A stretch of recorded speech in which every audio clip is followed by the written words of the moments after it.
Hello friends, எல்லாருக்கும் வணக்கம். இது என்னோடய பொங்கல் செலிப்ரேஷனோட வீடியோ தான்.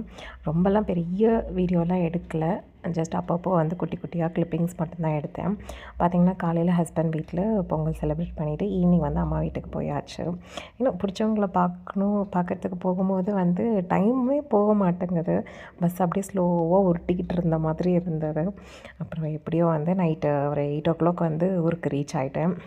அங்கேருந்து வீடு ஒரு 1 கிலோமீட்டர் வரும். என் தங்கச்சி வண்டி எடுத்துகிட்டு என்னை கூட்டிகிட்டு போயிட்டா. அப்புறம் பார்த்திங்கன்னா சாப்பிட்டு தூங்கியாச்சு.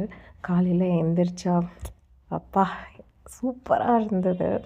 அது ஒரு மூமெண்ட்டே நல்லா இருக்குது. அம்மா வீட்டில் ஒரு ஃபெஸ்டிவல் டைமில் அது ஒரு மாதிரி ஜாலியாக இருந்தது. அப்புறம் அப்படியே மேலே போயிட்டு சன்னு அப்புறம் அதுதாங்க நான் படித்த school Sri Vidya Mandir matric higher secondary school, Uthangarai. அப்புறம் எப்பயுமே சின்ன பிள்ளையிலேருந்தே காலையில் எழுந்திரிச்சதும் காஃபியும் பிஸ்கெட்டும் சாப்பிடுவோம். அதே மாதிரி இன்றைக்கும் ஒரு கப் காஃபி, ஒரு பேக்கெட் பிஸ்கெட்.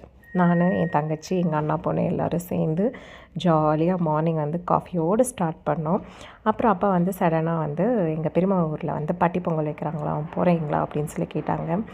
அப்புறம் ஆல் சடன் பிளான் பண்ணது உடனே கிளம்பியாச்சு. மார்னிங் பிரேக்ஃபாஸ்ட் சாப்பிட்டு அம்மா சுட சுட இட்லியும் தக்காளி குழம்பு வச்சுருந்தாங்க.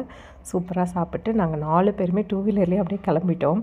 எங்கள் அண்ணா பொண்ணு, தங்கச்சி, அம்மா, நான். அங்கே போனதுக்கப்புறம் ரிலேட்டிவ்ஸ் எல்லாத்தையும் பார்த்ததில் செம்ம ஹாப்பி. அங்கேயே ஜாலியாக செலிப்ரேட் பண்ணிவிட்டு அப்புறம் என்னோடய பாட்டியும் போய் பார்த்துட்டு வந்தேன். அது இன்னும் ஜாலியாக இருந்தது. அப்புறம் அவ்வளோதாங்க. பெருசாக அடுத்த நாள் காலையிலேருந்து எதுவும் வீடியோ எடுக்கலை. ஈவினிங் கிளம்பியாச்சு பெங்களூருக்கு. பெங்களூரும் வந்தாச்சு. அவ்வளோ ரொட்டீனாக ஸ்டார்ட் பண்ணியாச்சு. உங்களோட பொங்கல் செலிப்ரேஷன் எப்படி இருந்ததுன்னு சொல்லுங்கள்.